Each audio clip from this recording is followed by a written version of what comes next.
before we start, now that we're recording, I just want to say, first of all, thank you to Allison and Outdoor Painters of Minnesota for putting this workshop together.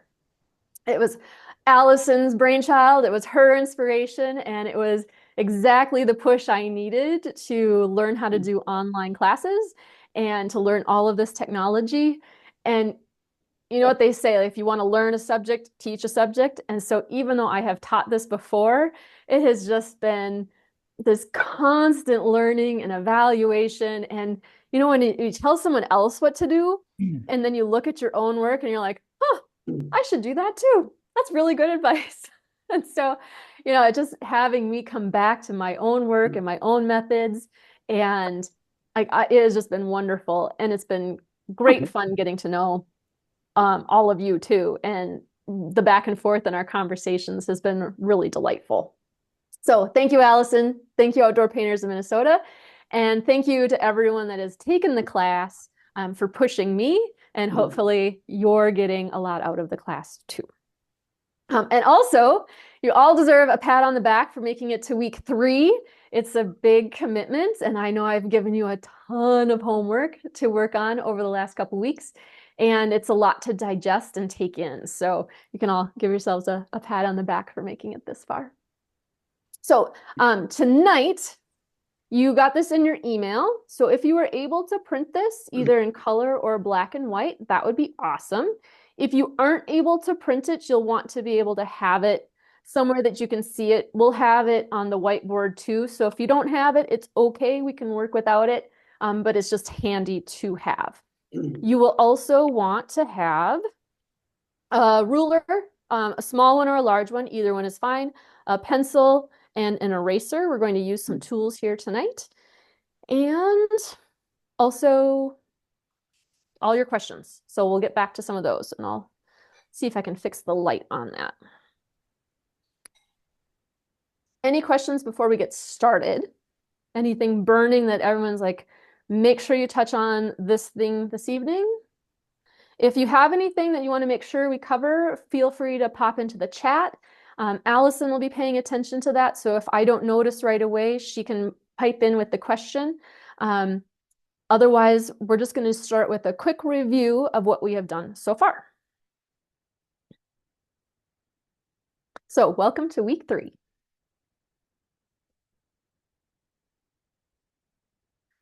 So this should all be pretty darn familiar to everyone by now, the angles of the landscape. So this is where we first deal with the big masses of lights, darks, half light, and half dark masses. And that's how they relate to the angle of the sun. We then relate these angles to the values in our respective mediums. And that's where we use the Munsell value scale as our guide from the 1 to 10. And so this should be pretty familiar. And even if you don't have a full grasp of it, we're beginning to understand that it's the sun's relationship to the angles. Then using our respective mediums, we've practiced grouping those masses with small into the construct of a landscape. So looking at our ground plane, our upright plane, slanted planes if we have them, and our sky plane. And then breaking those down into slightly smaller value shifts in our value study.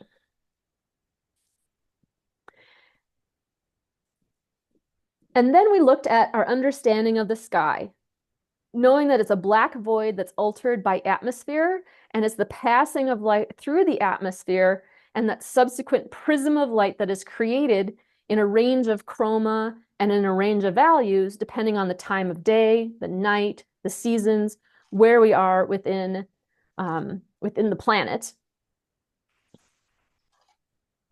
And understanding that even though those masses are flat, they have variations in color and value, which are going to change over space and distance. And so we did this last week, practicing, and this was a high chroma, so some did low chroma, some did in between.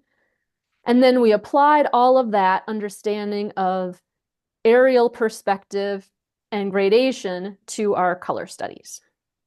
So that's where we left off. And so let's see, I'm going to see if I can change my view here. So it looks like we have a pretty good group. What I'd like to do is I'd like to hear from 2 or 3 people that did their homework this week, and what were some of the things that were clarified for you in doing these exercises. So if there's anyone that would be willing to share, you can unmute yourself and pop off your video, and if 2 people would be willing to share.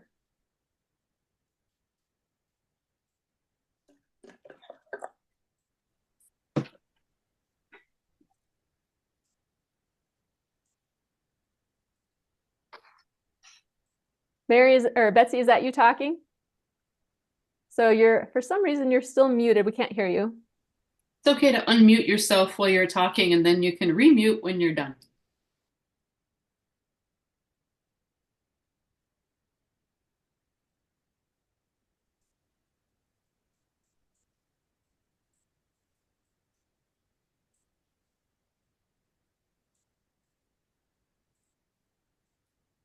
So while she's figuring that out, Jill is saying it was fun to think of color as value.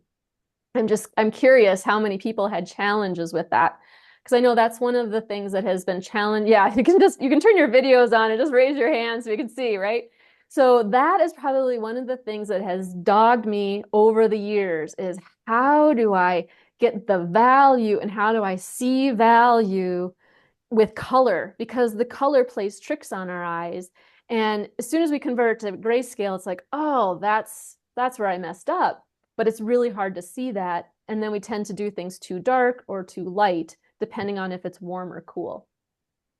Give it a no. Maybe your microphone might be turned off. All right, somebody else. Well, Betsy's figuring it out. Does anyone else want to chime in? There was some really I will. wonderful. Yeah, great, Susan. I don't know if you can see me because I've got so much light behind me. That's all right. Just your voice is great. Okay, anyway, I did all my assignments, which you can't see, but I think what I've been doing wrong is thinking about the slanted plane. I mean, when I'm in Arizona, it's easy because there's always mountains, but I wasn't here, there's not mountains, so I was doing like the far off trees as the slanted plane, or well, of course, a hill would be a slanted plane, but anyway, I got that straightened out in my head, so that was good. Yeah, a lot of times there aren't slanted planes. Exactly. So, we'll have our uprights and we might have distant uprights, which is different from your slanted plane. So that slanted plane is going to gradate, so it'll be light to dark, where our uprights in the distance are still going to be lighter than our foreground trees, but it's still an upright, and so it has to hold that value. But what you're saying there, Susan, is another point that I wanted to make sure I covered tonight, and that is the idea that our planes, it's easy to think of them as what I think of as paper doll planes, but they aren't paper doll planes, because if we have that slant, it's still going to round at the top. And so that light is still coming over, and it's this edge where that slant meets the sky. And this is probably one of the most difficult planes to capture correctly. And in Carlson's book on edges, or the section on edges where he calls light, is he's talking about how the light wraps around objects. And so if you have a pole, the light is going to, so there's a light in front of me, it's facing this way, but the light, I can see a little rim light around it. And so that light is going to come around. And the skinnier it gets, the less of it you're going to see because of that wrapping of light. And it's the same thing with our planes. It's not, let's see if I can get it. It's not going to be a slant like this. And of course, if we're looking at it, it doesn't come upright, but it actually turns. And so that slant is going to go back in space. And it's a very small plane of change, but getting that plane change from here to here in that slant is probably one of the hardest things. But you'll start to see it when you're out there. Who else wants to chime in from what they learned this last week by doing this exercise? Thank you. That made a lot of sense. I appreciate that. You're welcome. Can you hear me? Mm-hmm. I found it really challenging to keep color in value, and Hmm.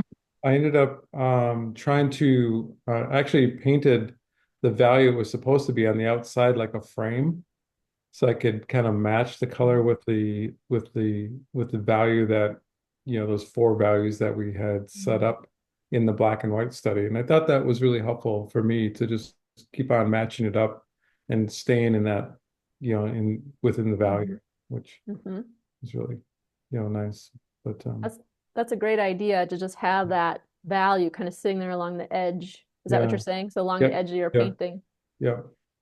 The other way you can do this exercise is do a grayscale painting of your landscape and then apply the color on top. So you would do a grayscale pretty thoroughly. You can sometimes do it just a hair lighter than what you'll want that final painting to be, and then let it dry and then go back over, and then you can match those values again. Cool. Just take a picture of it because you'll lose some of it. You'll be like, oh, where did I go wrong? And so have a photo of it too, or a photocopy, but you can just go in and it's like a grisaille, right? So it's a Yeah, traditional way of doing it. good idea. Yeah. Anyone else? I know I got lots of great comments, so if you're feeling brave to share it here. I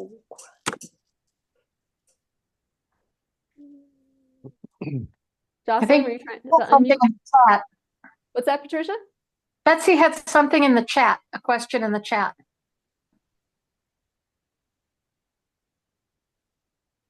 Is a grayscale painter same as or somewhat different from an underpainting? So an underpainting can be monochromatic. A lot of times an underpainting can be something in like a single transparent color.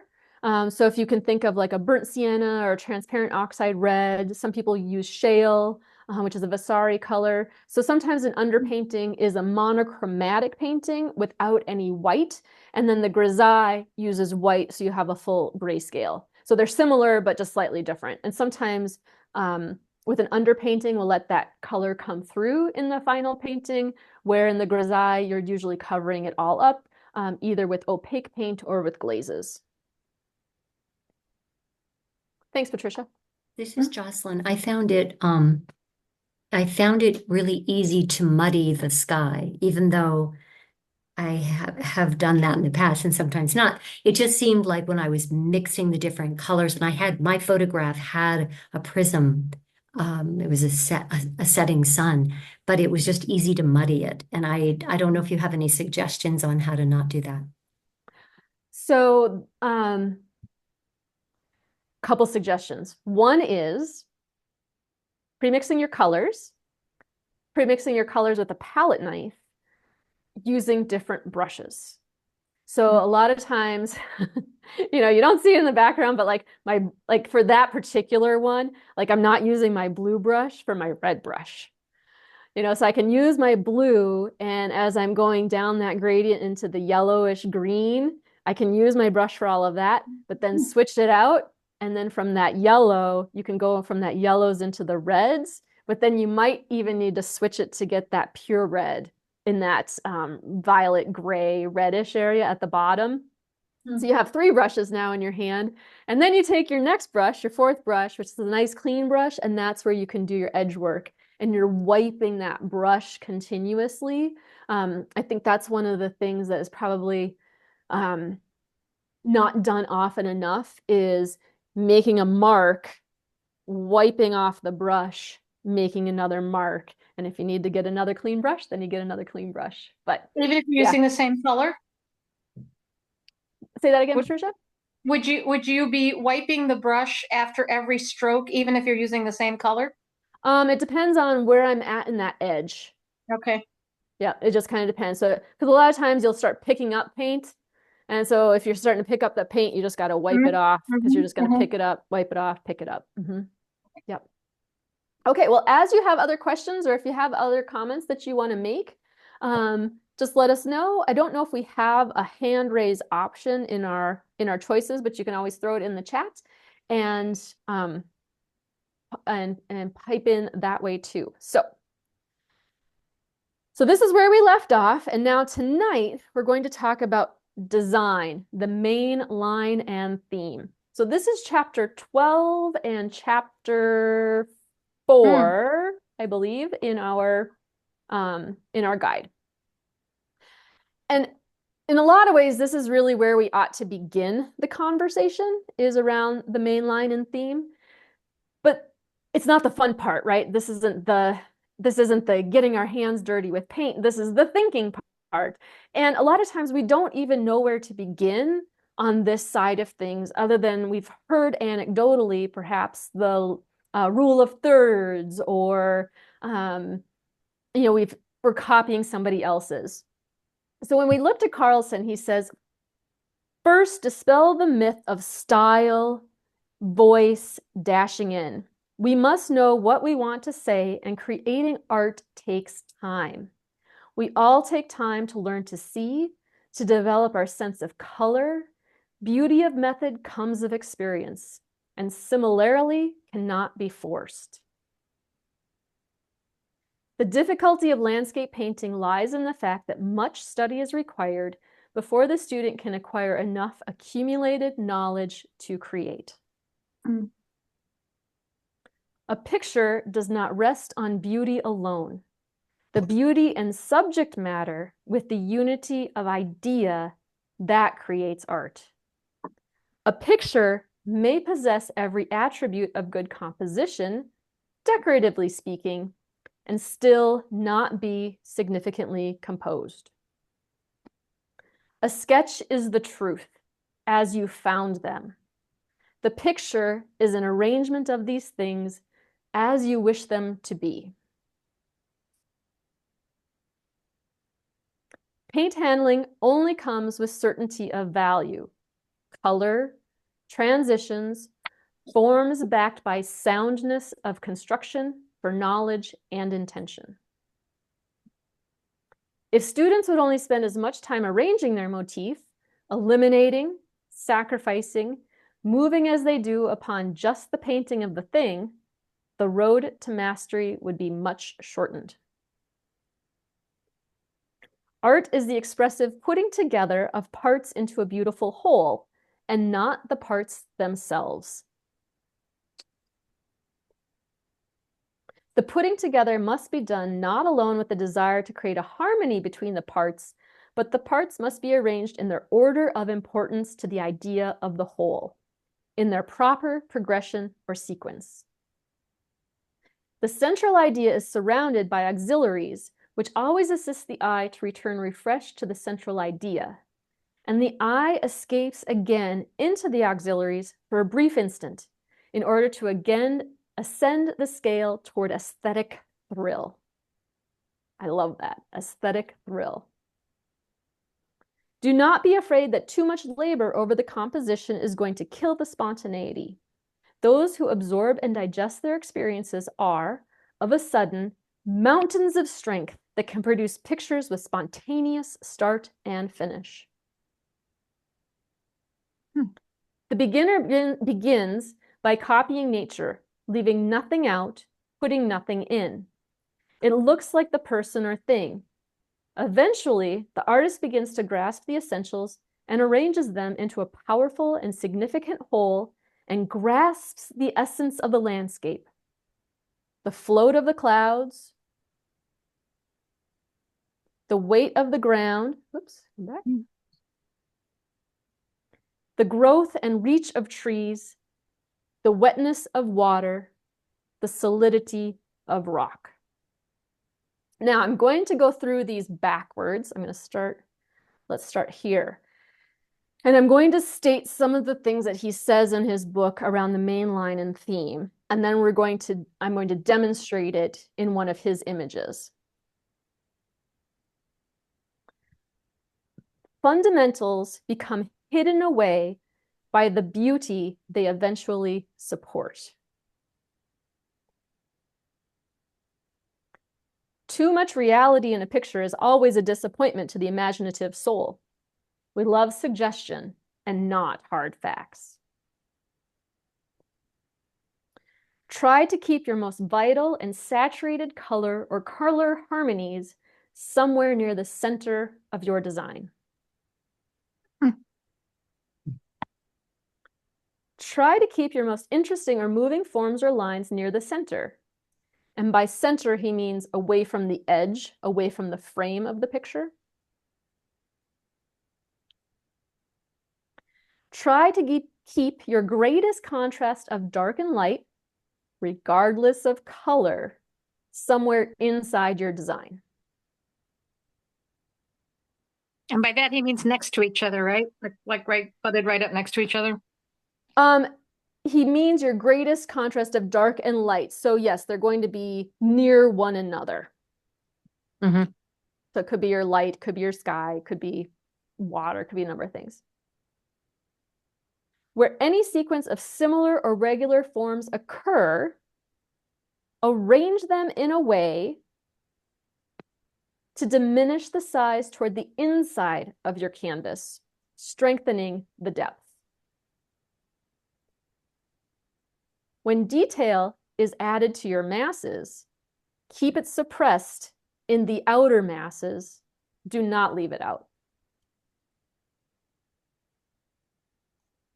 It is easier to centralize the interest in a composition with added light masses than added dark masses.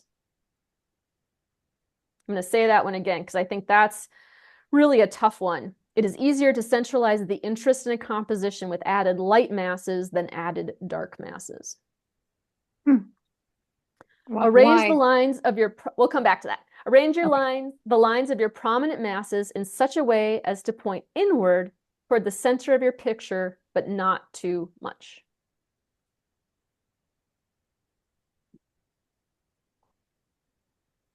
In the best picture, it is difficult to discover just why the different forms of dark and light arrange and flow so beautifully, one into another, but they do this.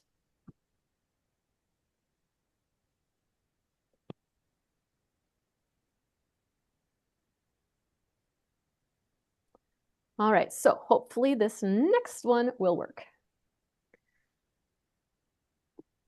Can everyone see that okay? Mm-hmm. Okay. So what I have here is his cove barrier. He did this in 1920. And we have the color image, and this is the first image that's on the handout that you received by email. And the reason I have the little squares there is for us to do some practice. So I'm going to show it to you first, and then we're going to do it together. So the first thing I like to do is I like to convert it into, let's see, need to get on the right screen here. Hold on just a second.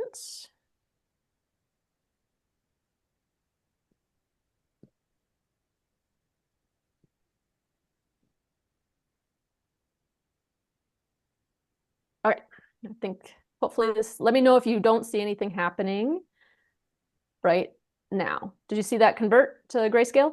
Yep. Great. So we convert it to grayscale, and what we can see happening here is immediately we have those distinct angles in the landscape. We have our sky plane, we have our slanted plane, we have our uprights, and we have a little bit of ground plane. So I'm going to switch it back to just show you again from color, which he likes color. He uses a lot of color, into our grayscale. And so we can take off, I'm going to hide.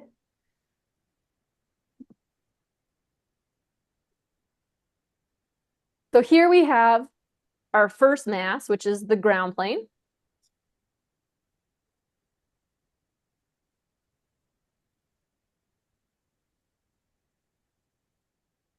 Here's our slanted plane. And here's our sky plane. So we can see how they're very distinctly put together. Oops, sorry, wrong one.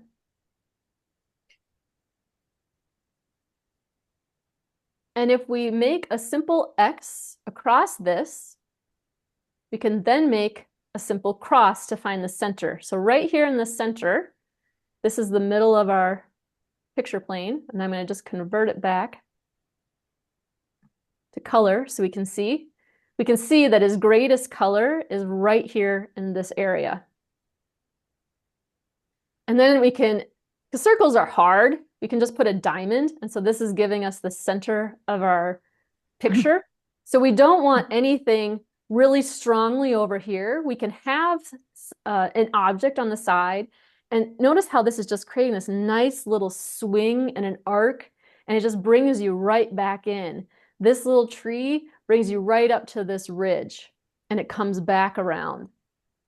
When we're looking at deconstructing some of these, we can go even smaller by creating these little quadrants. So you can see we have a quadrant here, and what's happening in this quadrant, what's happening in the upper left quadrant, the lower quadrant, and then this quadrant.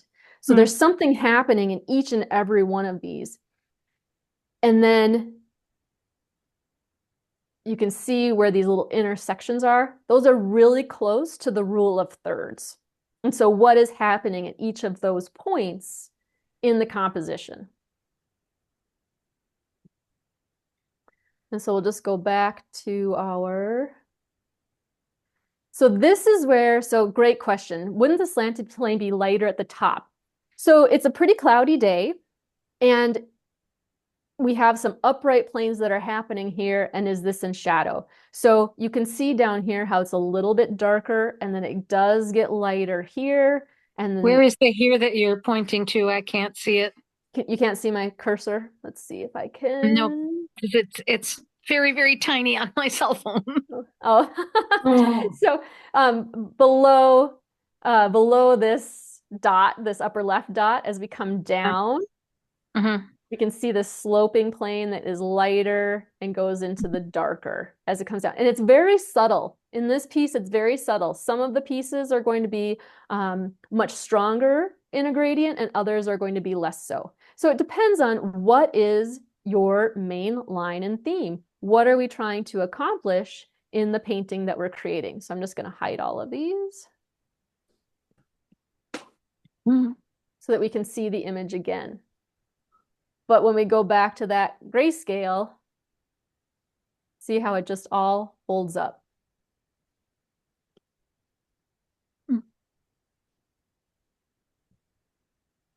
All right, so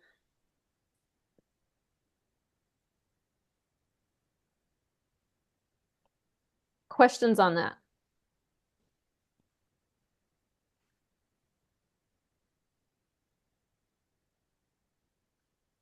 There's a question on why the image is so blurry. So it could be the internet connection, and it could be that well, it's pretty clear on my screen, so it should have been pretty good. So it could just be the internet connection. So when we're looking at deconstructing these, before we get into some of that design, what I like to do, and we're going to give you a few minutes to do this yourselves, is starting with your grayscale. And so we're just coming in and putting in the main shapes. And what's nice, so when we do that on each one, so a lot of times just take that ruler, and this will help you get everything in the right spot. Start with that diagonal. So I'll give you a chance to do that, and then we can do it on our picture too.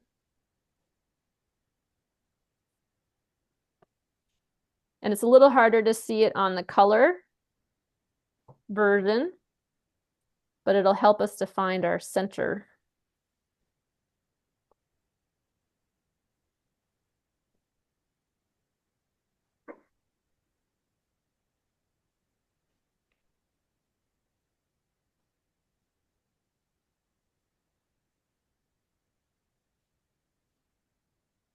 So it's interesting how this little point right here comes up to the top, comes down, and then we've got this tree here that's just like barely kissing it.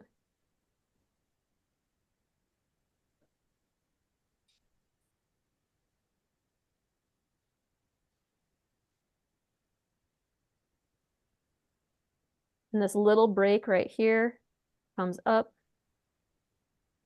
And then this little tree right here, which brings us right back in. And these secondary lines are interesting, but not quite as important initially. And then we can just patch in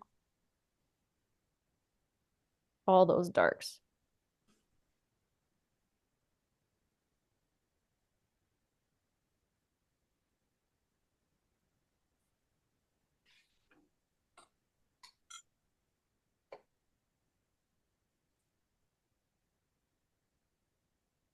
And a lot of times when I do these really strongly for the upright planes.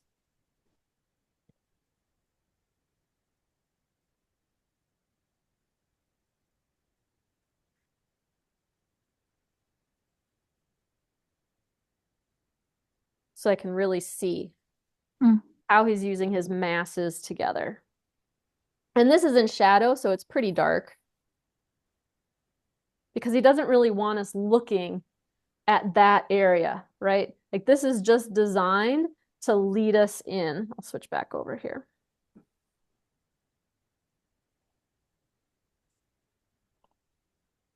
Like right through here, this ground plane.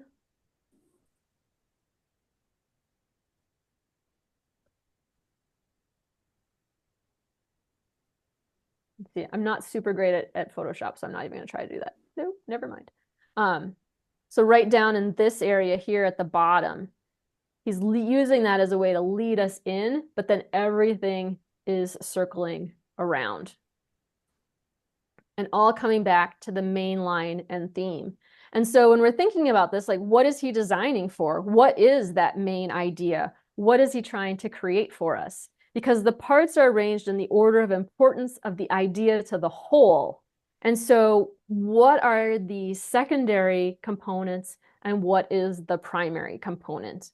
And we might see different things. We might not be in the same thing. So I'd be curious to know or to hear from people what you think is that main idea or the main theme. Exactly. The question here, well, does he want us in the diamond? That's exactly what he's saying. He's saying that we want to stay within that shape. Let's see if I can bring it back. Because that's the center of our image. And so we don't want to be, we want everything to be interesting. We want each part of the painting to say something. But if this is our main idea, this is where he's got the highest chroma. This is where he has a fair amount of detail happening. This is where we're seeing that light and dark. All these dark pieces just bring us right back into this shape of the mountain where it's meeting that sky. And so even though we have all this other information, it all supports this rock face right in here. But it wouldn't always necessarily happen to be the center of the painting, right? So it usually isn't the exact center. It's usually just off of center.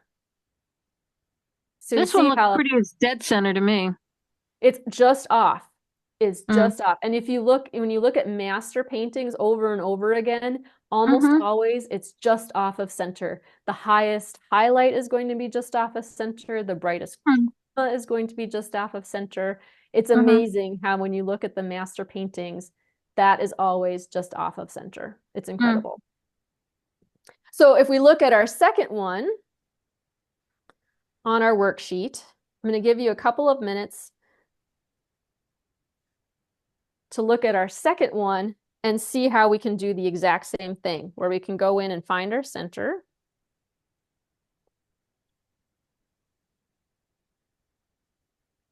And so we make just a quick grid, and you can do as many of the lines as are useful for you. I find it's really fascinating to look at how they have created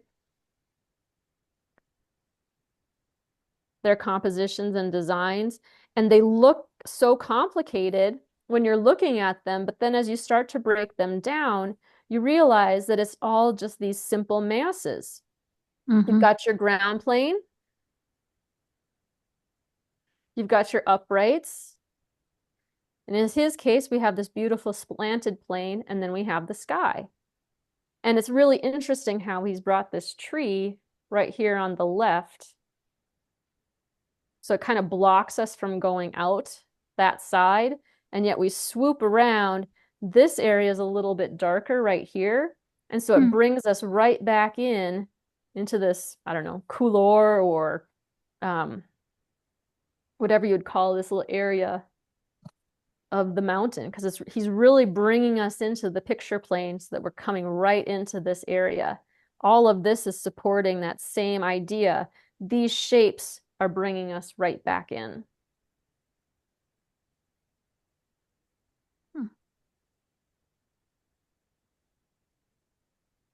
And so where's our center on our image?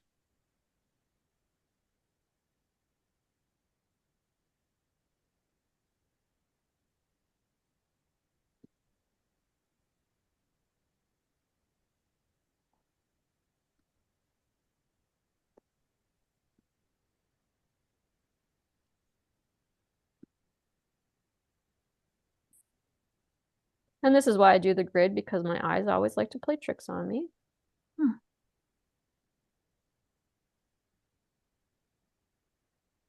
And so we have these really nice dark upright planes.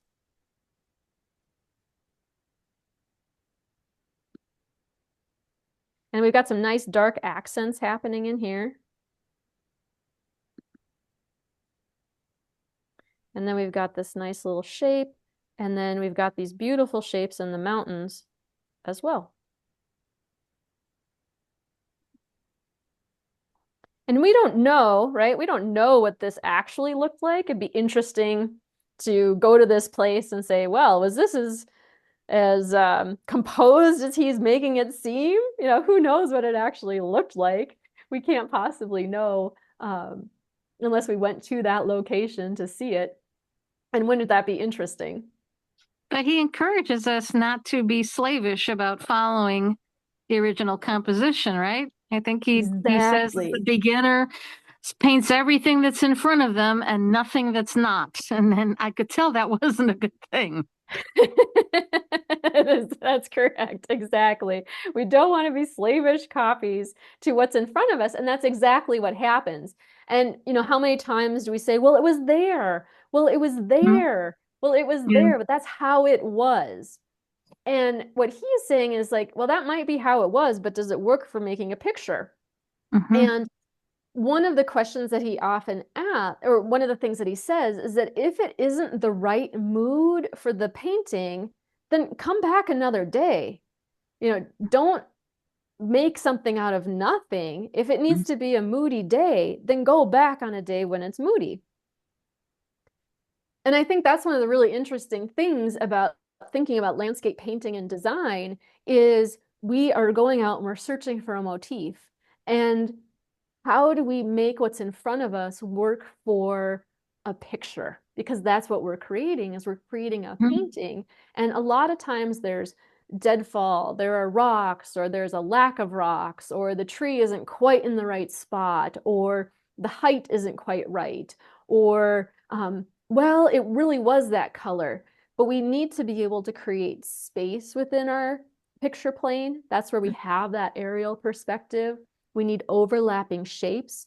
And it's really one of the most challenging pieces of creating landscape paintings, except for, you know, everyone has a different component, right? For some it's value, some it's color, and some it's design. And this next one, the third one here, which I think you can see.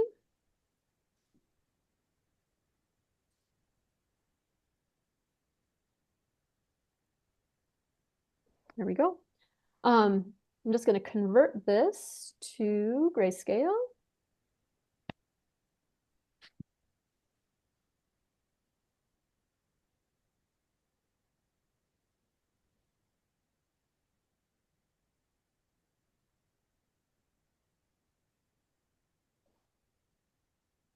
And I want you to notice how well it holds up. Yeah. Yeah, it really does. It really holds up. So I'm going to take it away. We're just going to flip back and forth. And it's almost as if the color didn't happen, right? Oh, great question. So the main focal point in number 2, I'll just see if I can go back. So the main focal point in number 2 is just kind of this area right in here. That's kind of bringing you into that mountain, and then see how it curves up, and then it brings you back down, and you go down into this tree, and then you kind of come back around and look at the sky, and but it's kind of just leading you in right into this area.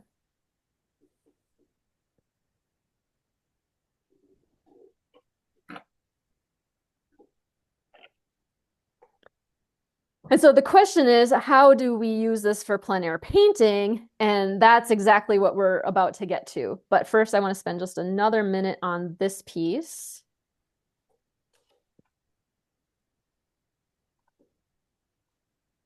To give you a minute to deconstruct it a little bit. And there's a couple of things that I want to point out. So in nature, these distant trees were probably not this violet. The chances of them being that violet and that clear in their color is very, very, very, very small. A lot of the reflections that are happening in the water is a compilation of several moments of time, and he's creating this swirl to happen for us. Also notice how in the foreground, at the bottom right, this is a really white area on our screen. Let's see if I can use the hand maybe so you can see it. So right over in here where my hand is, you can see how bright that is and how warm that is in comparison to how cool this is. And notice how these lights are still snow and their reading is snow. They're a little bit lighter and brighter than these bits of snow. And then how these are just a little bit cooler. So he's using the idea of the warms right here, the warm whites, and then the cool whites. But notice the difference between the white at the base of the trees in the distance and the white that's on top of this rock. And how he's using his sky as still the lightest plane in the picture plane, right? So this is still lighter and warmer because it's kind of got that peachiness compared to down here, which has more blues. And let me just take it back to that grayscale again. If you squint at this, just kind of pull back from your screen a little bit and squint at it, and notice how this shape, I'm just going to bring the hand and kind of follow it along, creates this really nice dark shape here that takes over a little more than half of the picture plane. And even you could even include this shadow, but how it's like two interlocking pieces. And I didn't take these apart, but sometimes I'll even cut these little thumbnails into pieces so that I can see how they fit together like a puzzle piece. And then you have the weight of this dark that kind of balances out the dark and the weight here on the left-hand side. And just this little bit right here. I mean, if he took this away, if that just disappeared, it would be a completely different composition and design than what we have. So if I just take that out, oops, let it go where it belongs. See if I can do it.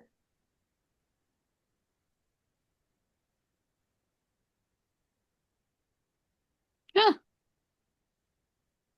Let's see, did it go on the... It did. Yeah, and it went did. to the There we very go. edge. It's not the one I'm sorry, that's not the one I wanted, but you get the idea that if we take it out, like it's not nearly as interesting all of a sudden, right? Like having that little piece in there, boom, it just keeps us in this beautiful corridor and it points us right back to where we want to go. So when we look at it on our little thumbnail here, this little piece is key because it's pointing us right back in where he wants us to go. So we're just traveling our way up. We come over to, this is what he would call that auxiliary. We circle back around. We come back up, we circle back in. And so it's all just, and there's so much to look at, but everything is holding to its color harmony and to the design that we're wanting to see.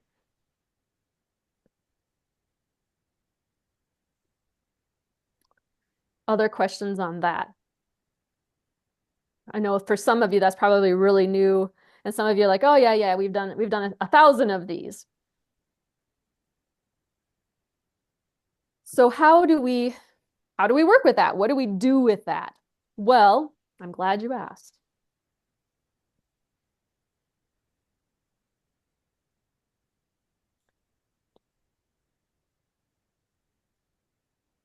Let me just get over to the right spot here.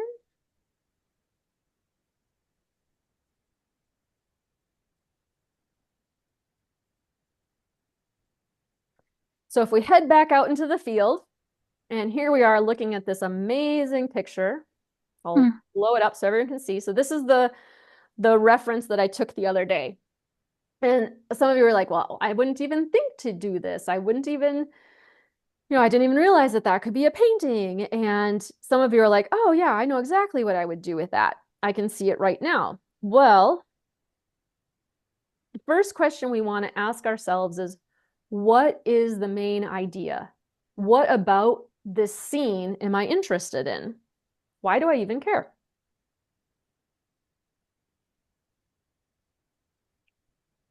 And there's a lot of ways that we could approach this.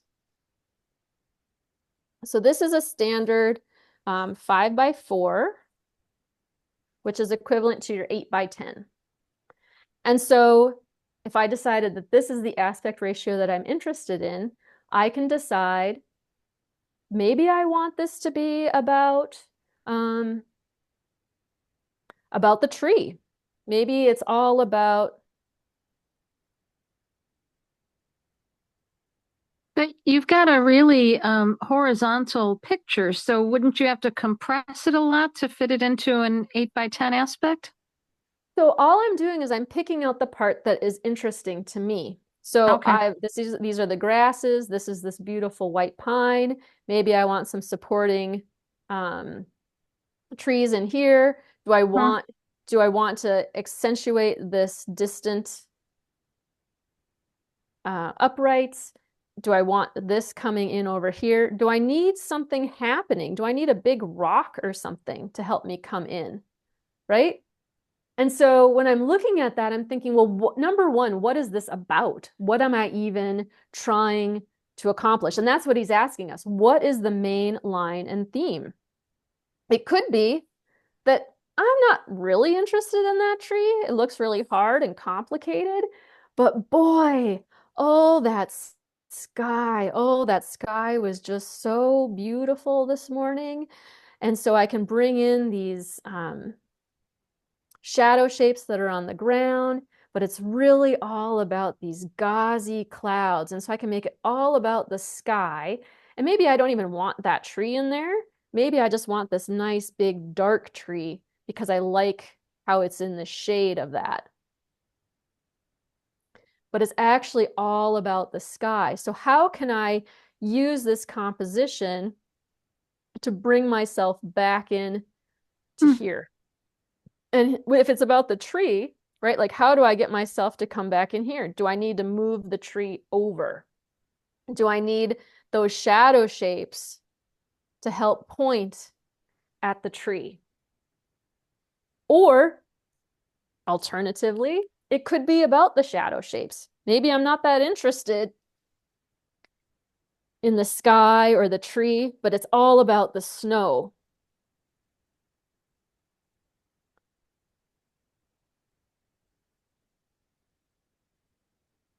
And so again, I might have it really high horizon line.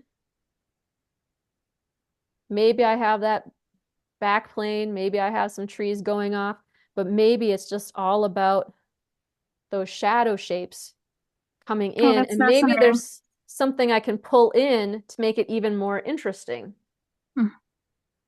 So the question we want to ask ourselves first is, what is the idea that I am composing for?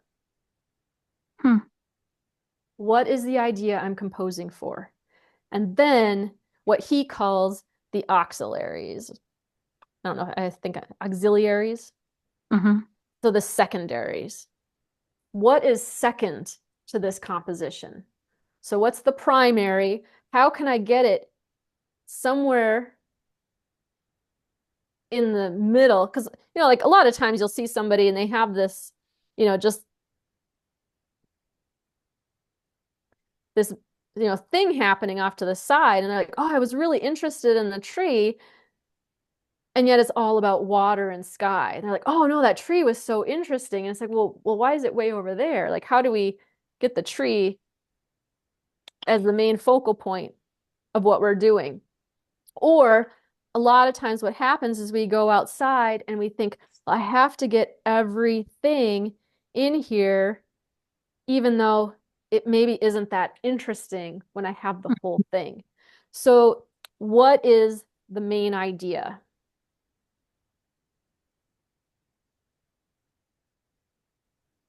What am I composing for?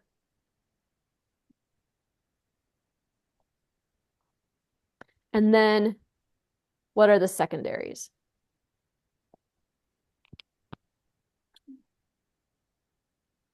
And when we think about that from the perspective of Carlson and we start to really break down these master copies, it's hard. It's hard to see, like, well, it's the whole thing. Like, I don't know what you mean. Like that last image that I just showed, it's just like, well, but it's about the water and the snow and how that those distant trees are so violet, and it's the way, I mean, it's about winter. And well, it is and it isn't, because really it's about this stream intersecting the woods that brings us into that back plane. So he's keeping us contained in that space.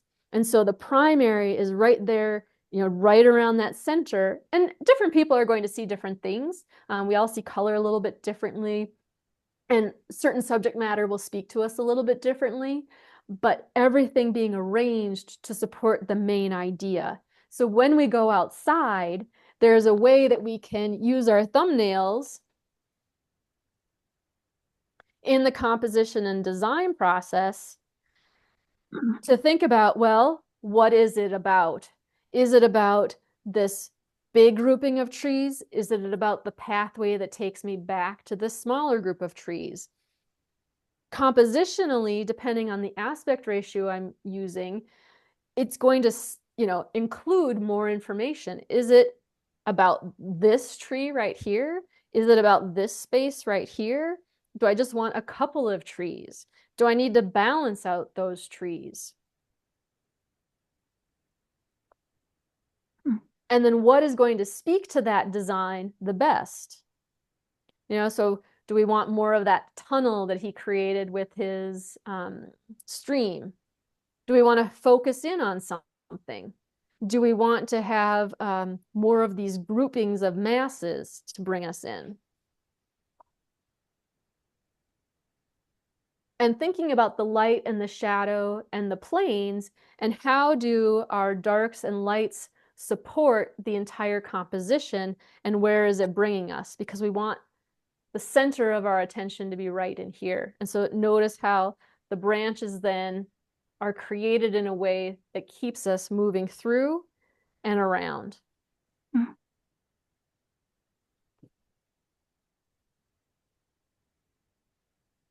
And so when we're out there, out in the field, we're thinking about, well, do I want that telephone pole in there? It's there. Do I need to put it in my composition and design?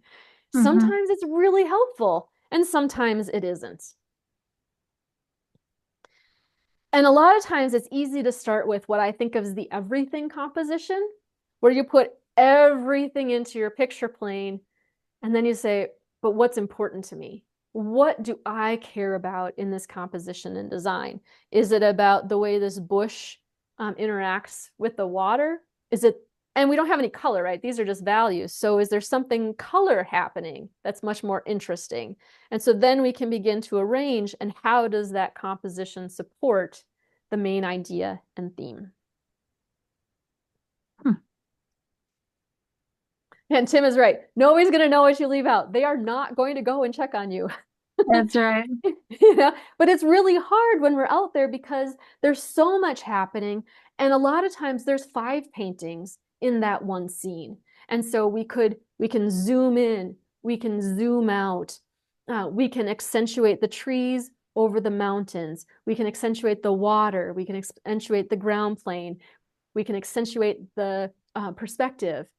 There's so many things. And then once we start bringing in man-made objects, human-made items, it's about the house, or it's about the boat, or it's so thinking abstractly, but when it comes to design, he tells us over and over again, what is the main line and theme? What is the primary? Where is our lightest light going to be? Where is our darkest dark going to be? Where's our highest chroma going to be? And what are the secondaries to support? And so we can reduce our detail in those things that are supporting characters and have most of that attention on the main character. Easier said than done. And that's why we keep going back out and painting some more and trying again. And this is why we'll need more Carlson. Right. And so we're at 3 minutes to 8. So Allison, if you want to bring everyone back in, if there's any questions, your homework, if you choose to accept, is to do some master copies of this breakdown and then do this with your own paintings too. And I didn't have enough time tonight to do an example of my own, but I thought, oh, I should really go back and take my my painting, which I have right here, and do that very process. So when I look at my painting, I'm like, I didn't do a really great job on the design and composition, right? So if I look at, here's my, if I do my diagonals across, like this would be the center of interest right here. It's medium, to be honest, right? And then how could I better support what's happening right in here? So how can I enhance the detail? Is it really about this tree? Is it, because I have equal parts clouds, I have equal parts of these woods in the back, and then this is pretty much equal to this, right? So from a composition and design point of view, mediocre. And so I have to ask myself the question, what is the most important thing? What do I want to compose for? And now how would I recompose this? And so that would be the assignment, is how do I look at this and recompose to make something much more interesting than what I currently have.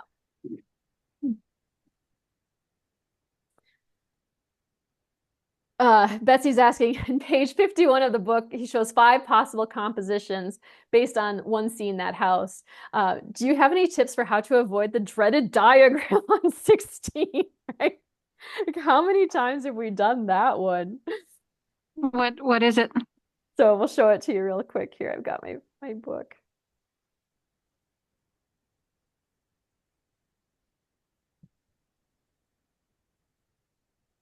Right? So you've got this side, the path leading up to the house. Oh, yeah. And you've got the trees behind the house, right? I mean, it's I hate to say it's a realtor photograph, right? Like, are we putting this house up for sale on the market? Or what are we doing? Versus the one next to it where it has something to say. And it's this abstract idea. And so in these diagrams, he's showing us these different points of view of how, well, it's about the trees. Well, it's about the slanted planes. Well, it's about the house. It's about, the walkway. It's about these abstract shapes that are coming into play. And so he gives us some really fun examples in the chapter on design, chapter 4, and how to use design and how those lines of our design make things more interesting. Yeah, so number one, I think it was Betsy. Yeah. So the number one is think again. Walk around your subject. A lot of times we'll see something. And so what is it that grabs us? And really asking yourself, what is grabbing my attention? And then walk around that. And then do those really simple thumbnails and say, how can I create, and you're thinking about light and dark, and you're thinking about shape and design. And so how can I arrange these in a way that is much more interesting? So, and doing those super simple thumbnails, like his thumbnails are so simplistic. I tend to do little drawings, and I'm finally getting away from that, where I want more of a simple design. So it's just, the main line and shape. And so then you have your dark uprights. And so ground plane, upright plane, sky plane, simple value shapes to make decisions. And as soon as we do that, we can see that, 15 is way more interesting. There's not a lot of value happening in that, but we've cropped in, we've closed in, and we're looking at how everything overlaps one another too. Matt says he always does at least 2 or 3 compositional sketches before proceeding to the canvas. Absolutely. And learning to do them fast is just crucial. How can you do them How quickly? long do you spend on them? I usually try to only do 5-10 minutes because then otherwise I'm overthinking it.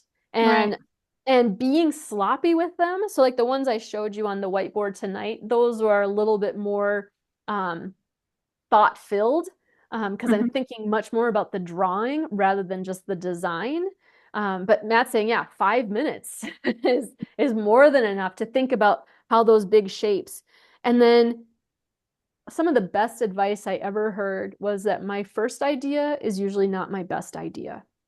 And I think it was a designer for Pixar where they had to come in with hundreds of storyboards. So they would be sent home at night. They'd have to put these storyboards together, and they would do hundreds of them.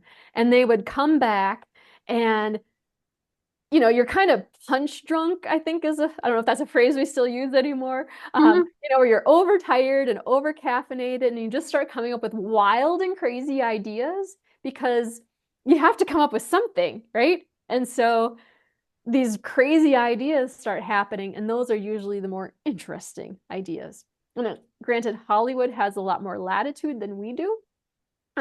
But usually he said, the first idea is going to be the obvious. It's going to be the stereotype. It's going to be the typical. And so how do we move away from that is we do another one. Well, and I love the question, what if, or I wonder. I wonder what would happen if. Well, what if I made this big, made that small, moved this over there? What if and I just, keep iterating. And the more you practice these, the easier it'll get. And looking at master copies, master paintings, and putting your own storyboard together of master paintings that you love and seeing, well, what do they have in common? What is it I like about them? How can I borrow their composition for something that I have seen, or having those kind of readily available, and then practicing them. So you're practicing sky dominant painting. You're practicing foreground dominant painting. You're practicing subduing your upright planes. So you're practicing as you're going out, and you're thinking, okay, today I'm going to practice X because this is perfect for that. Or you go to that same spot every day for a week and you try something different each time. And what did you learn from doing that exercise? All right, it's 5 minutes after, so we can stop our formal presentation at this point. And if anyone has any feedback, anyone has any questions, I'm happy to stick around for a few minutes. We'll send out the recording and the final homework, again, if you choose to do it. It's been so fun to see everyone's submissions for their homework on the Padlet and to see them all grouped together and the variety of perspectives that people have. It's been really, really enjoyable.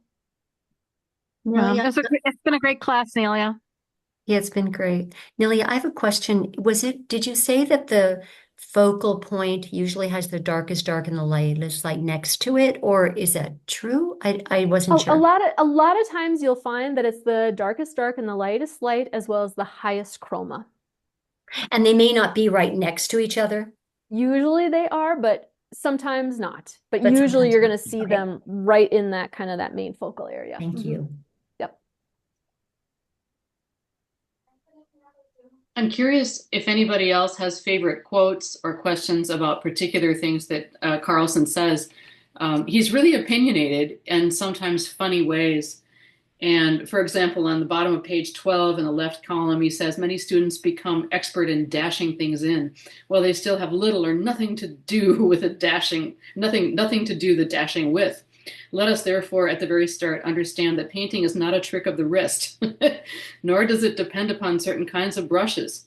Dashing style in painting, unless the dasher knows intensely what he wants to say, is as offensive to those who are more developed artistically as are the vociferations and fork gesticulations of an empty-headed dinner guest. Yeah, it cracked me up. That was funny. Yeah, that Heard was. that the other day. I like when he compared trees to humans, and he said he liked trees better than humans. And I thought that was really cute. And he did say that they make room for each other in the way they grow, and that humans often don't do that. And I thought that was really interesting. That's a good one. Yeah. And you can, and as I was putting the class together, I was just thinking, gosh, there's so much more, right? Like we could spend a whole year on this and just go through chapter by chapter by chapter. And then we would have to start all again next year, right? Because it's like, okay, well, now I've got like a little bit of a grasp on some of these things. So now it's like, well, let me go through it all over again. And it's just every time I go back, I'm just like, oh my gosh, how did I miss that the first time? That's what I said There's too. just so much more to be found. We have a visitor. What was My that? dog. We have a visitor, my dog Annabelle. Decided to horn in on the end of the meeting. Oh, and Betsy's saying, pure beauty is an orderly quality which seldom emanates from imbeciles or charlatans. I love his opinions. Is this from Carlson? Yeah. Page 48. I'm going to say I'm really charmed by his writing. I just, nobody writes that way anymore. If you go to the very end, he has some cautionary tales on page 132, chapter 13, The Extraordinary and Bizarre. And the takeaway is just don't do it. Because if you try to paint, a cloud that looks like a bird, it's not going to look like either one of those things. I tried to paint a dragon that was up by Bemidji. It's this big, gaudy colored. It was horrible. I got every color right. I got every shade right. And it was ghastly looking. Oh.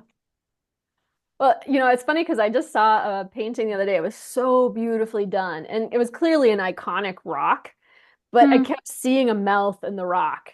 And I was just like, I can't not see it, right? Like it's trying to chomp the people on the beach. Oh, no. And it was such a beautiful painting. And, it's like when you come across things like that that are iconic to the place, it's like, well, what am I supposed to do here? Do I ignore it? Do I modify it? Do I paint the way I see it? But it's like a Pac-Man.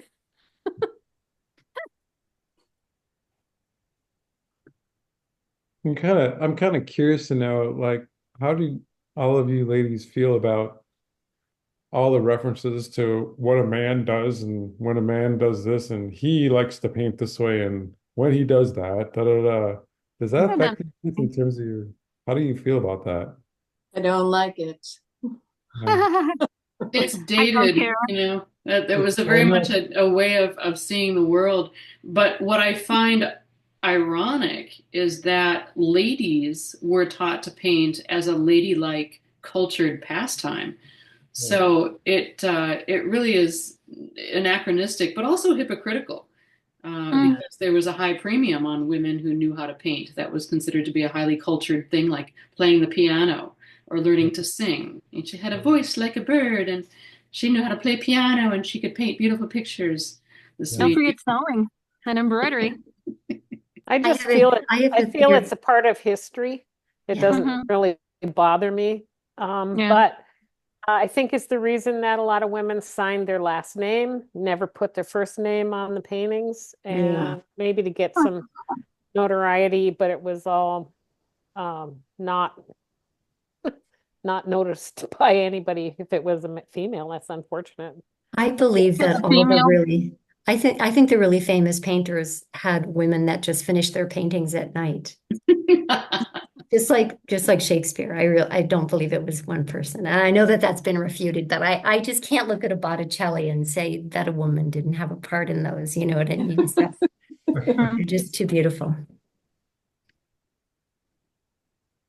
Well, But it didn't bother me because I thought of him. There were pictures of him smoking, and eating a sandwich, and he had like lead paint in front of him. And I was thinking, well, maybe he didn't know what he was saying. But I also just thought it was just timely, like it was kind of colonist, like he, kind of like And all paleontologists and stuff.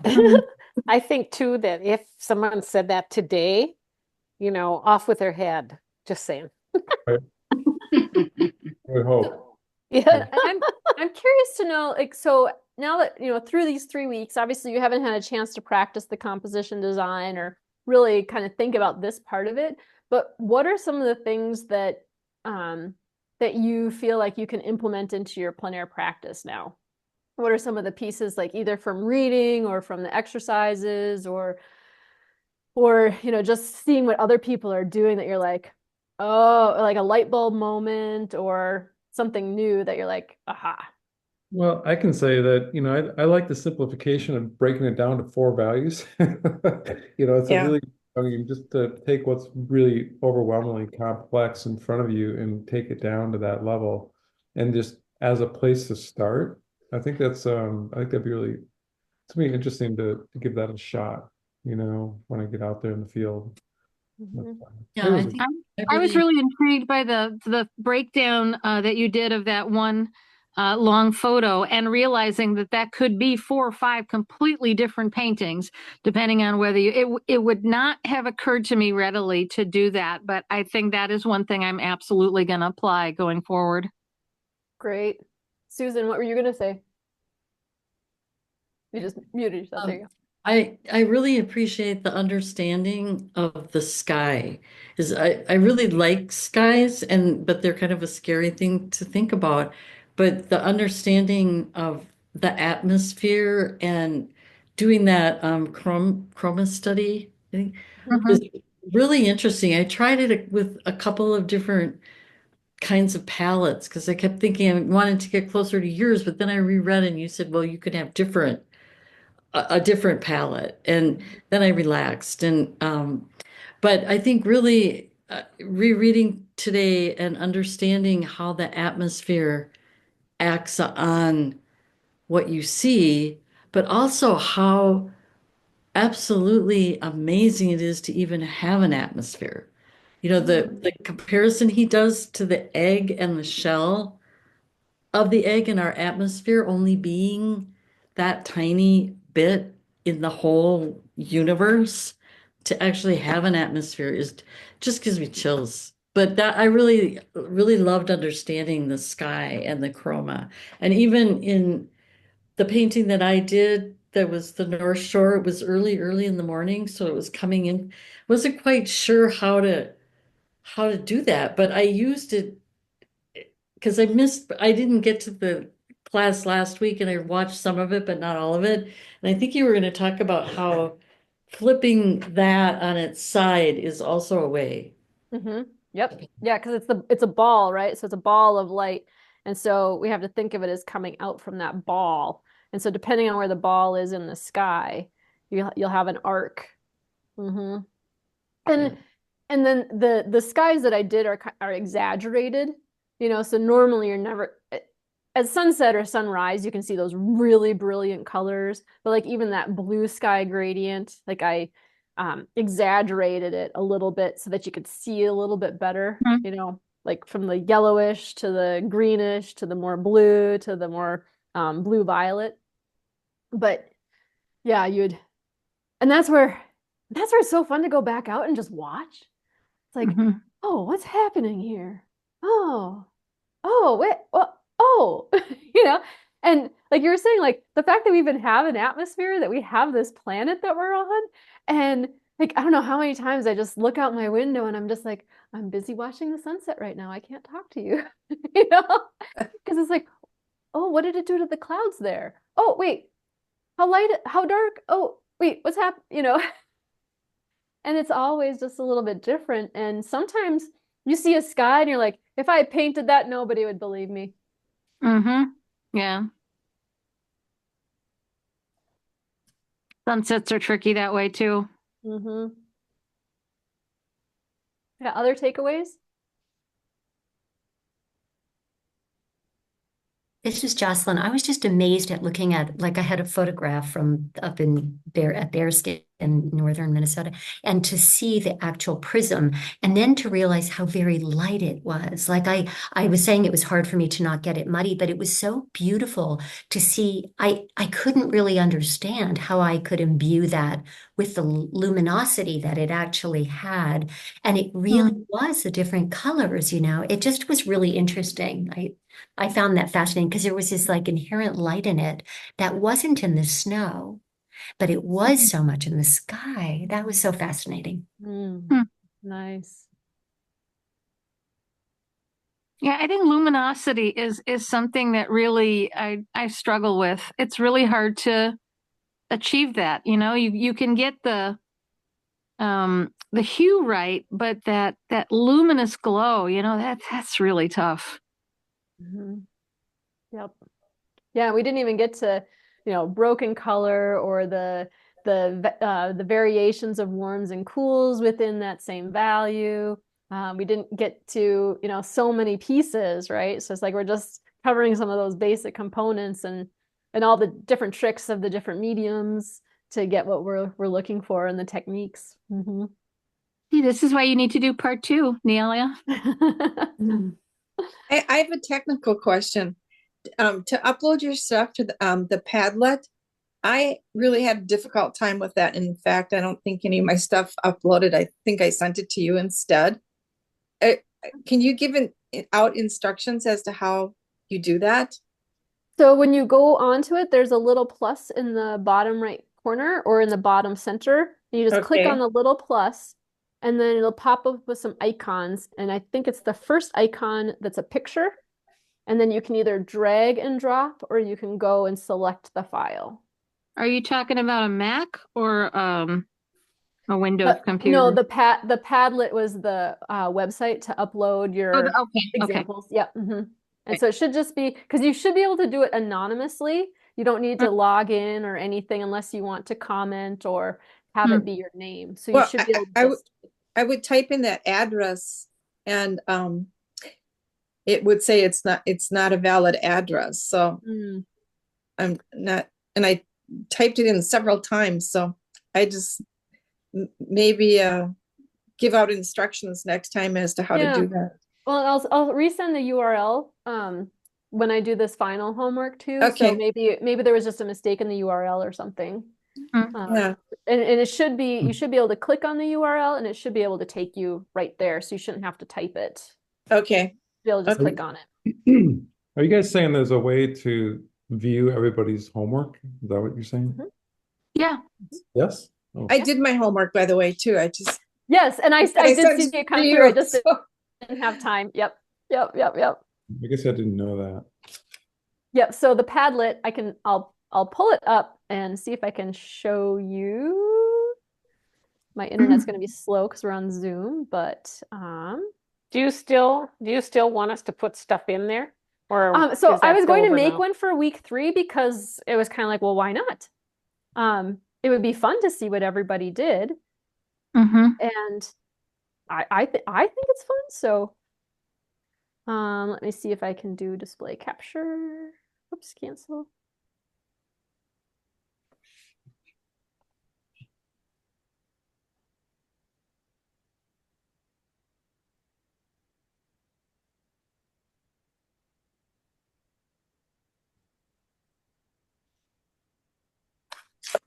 So, Neely, can you hear me?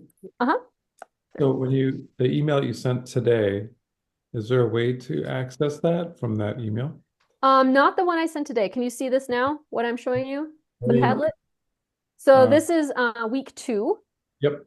And so I have the pieces that I put on here, and then and some examples, and then you can see what other people uploaded. Oh. Isn't it cool? Oh. And I love seeing them all together, right? So it's just like, oh, this is awesome. And so then can we go in there and see week 2 and week 1? Yep. Oh. So they're 2 separate links. And so each, I think I sent both of the links out in the second email, and then I'll send all 3 of the links out. I haven't created the week 3 yet. So I'll create that, and then you can upload your work. Oh, there. Yeah, and I missed a few. What's that? It would be great to have them all in one email. And it's just really nice. Like Elizabeth did a really nice job on this pastel gradient. Wow. And then to see, you know, the black and whites with the colors. So and everyone's different style and approach, and gives you some ideas to work with. And yeah, I think it's super fun. Yeah. So you're able to take a picture of your work and then upload it onto that. You just click on that link. Yep. Actually, let me go back.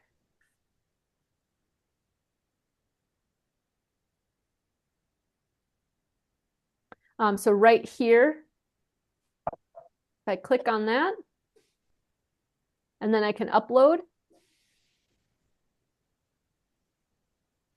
And then I can just go into my computer and pick whatever it is that I want to pick. So can you do that off your phone? You can do it off the phone. So on the phone, the little plus sign should be in the bottom center. Okay. And then you just click publish. And you can add a title, so you can put your name if you want to do that. And then if you want to add any text, you can do that, and then just click publish, and it'll add it to the board.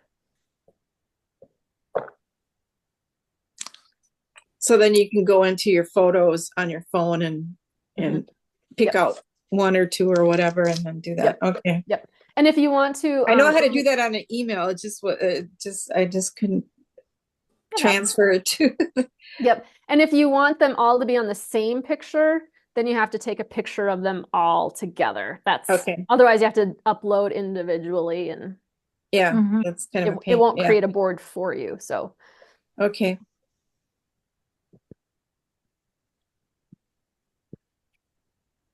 Thank you for that info. Yeah, you're welcome. All right. Well, we should probably wrap up,